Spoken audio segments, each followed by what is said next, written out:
C'est juste que le simple fait d'avoir enlevé le kyste fait que c'est guéri. Trong những cái trường hợp người phụ nữ trẻ thì chúng ta sẽ cố gắng bảo tồn chức năng sinh sản. Chúng ta có thể sinh thiết mảng nối lớn, sinh thiết khối u, một bên chúng ta gửi cắt lạnh, chúng ta xem bản chất nó là khối u borderline thì chúng ta sẽ chỉ cắt phần u đi thôi. Còn nếu như nó mà là ác tính thì chúng ta sẽ phẫu thuật như ung thư buồng trứng. Il faut bien penser à toujours regarder l'appendice, parce que si c'est regarder l'appendice avec ses yeux, vấn đề là chúng ta sẽ phải luôn kiểm tra xem cái ruột thừa như thế nào. Même faire une photo pour bien montrer, pour bien s'en souvenir, parce que si jamais c'est une tumeur borderline mucineuse, ça peut être en fait une lésion de l'appendice qui est devenue métastatique sur l'ovaire. Ça peut être un vrai cancer de l'appendice qui fait juste une lésion mucineuse borderline. Trong những cái trường hợp khối u buồng trứng giáp biên chế nhầy, nó có thể xuất phát lại nguồn gốc của nó lại từ ruột thừa. Si la femme est jeune, on a encore quand même beaucoup de chances qu'il y ait le borderline que sur un seul ovaire, auquel cas on enlève l'ovaire et on laisse l'autre, et ça va très bien. Et quand les lésions sont bilatérales, nous on réfléchit avant pour savoir si on peut garder les ovaires et on essaye dans ce cas-là de faire des kystectomies des deux côtés en prenant un peu plus de risque de récidive pour garder la fertilité. Alors si jamais c'est pour avoir un 5e enfant, peut-être qu'on va lui dire c'est peut-être pas une bonne idée. Si elle a 0 enfant et qu'elle a 30 ans, eh ben on va peut-être dire oui, on va prendre le risque de récidive du borderline pour avoir des chances de bébé. Với những cái người phụ nữ mà còn nguyện vọng mong con thì hay là khối u nó ở một bên thì chúng ta rất là dễ quyết định. Chúng ta có thể cắt một bên phần phụ và để lại một bên buồng trứng mà không có gì phải suy nghĩ nhiều, bởi vì thường những trường hợp đấy kết quả tốt. Tuy nhiên có những trường hợp khối u buồng trứng borderline ở hai bên thì chúng ta cần phải suy nghĩ trước khi phẫu thuật để xem là chúng ta phải có kế hoạch thế nào để bảo tồn cái chức năng sinh sản cho bệnh nhân. Còn những bệnh nhân thì chúng ta có thể phẫu thuật lại. Tuy nhiên có những bệnh nhân cứ nói bâng quơ kiểu tôi vẫn muốn có thêm đứa con thứ 5 chẳng hạn, thì chúng ta sẽ phải suy nghĩ để giúp cho người ta đưa ra một cái quyết định cho nó hợp lý để tránh việc tái phát của bệnh, bởi vì nếu còn để lại buồng trứng là vẫn phải chấp nhận cái khả năng tái phát bệnh. Et donc, quand on reprend un petit peu globalement, il y a les kystes de l'ovaire isolés à un ovaire qui sont le plus souvent bénins, mais attention, si on avait la chance de tomber sur un cancer de l'ovaire débutant, il ne faut pas le rater pour pouvoir avoir une chance de le guérir. Ça, c'est option 1. Quand on a un kyste limité à l'ovaire, c'est plus souvent bénin, mais attention au cancer. Khi ta nhìn thấy một cái khối u buồng trứng ở một bên thì chúng ta sẽ nhiều khả năng là khối u lành tính. Tuy nhiên đừng có quên là chúng ta có thể phát hiện được những cái đôi khi nó lại là những cái khối ung thư buồng trứng ở giai đoạn sớm, và chúng ta đừng bỏ lỡ cái cơ hội vàng để điều trị sớm cho bệnh nhân. Et dans les cancers de l'ovaire, malheureusement, souvent, c'est des femmes plus âgées qui arrivent en phase avancée avec de la carcinose. Et là, c'est vraiment la question de savoir est-ce que je l'opère tout de suite, est-ce que je fais la chimiothérapie en premier.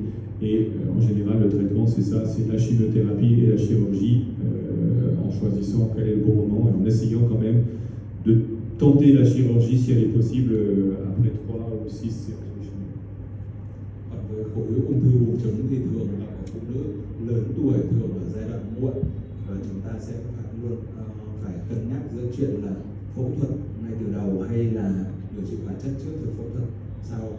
Cộng hưởng từ sẽ giúp chúng ta trả lời trong trường hợp cần thiết để xem cái mức độ lan tràn của khối u thế nào, và có rất là nhiều phương pháp điều trị kết hợp cũng như các cái dấu ấn khối u mà các bạn đừng quên như là CA125, CA199, CA là alpha FP hay là alpha photoprotein alpha FP. Est-ce que vous avez des questions sur l'ovaire? On a déjà un petit peu discuté des chirurgies chimio.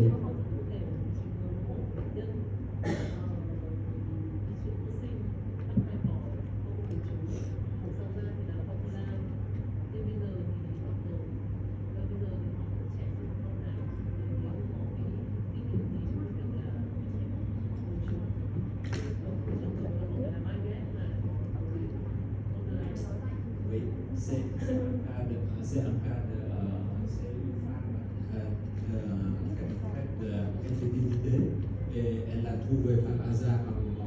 tumor of the ovaire borderline and là enlever le kyste et entonces pendant ce cas